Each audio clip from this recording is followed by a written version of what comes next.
Welcome, here I've got CAT S62 Pro and I'm gonna show you how to turn on and off the camera location text at this device.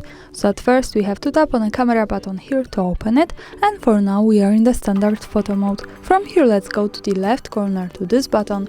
When we pick this, we can open the advanced camera settings. At the second position here we have use location option, so by using this button we can easily turn it off and turn it on like that as we need, and this option allows us to save the information about the place where we take a picture in the details about it.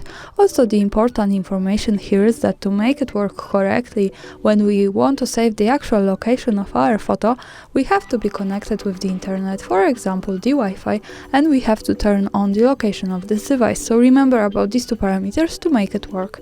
Now let me keep turning on all of these settings. Let's go back to the camera and let's move here to this button in the right corner to see the last picture I've taken. To check its location we have to just simply slide down, and as you can see here we have access to the map and the full address. So greetings from Kraków, Poland. Thanks for watching, subscribe my channel and leave the thumbs up.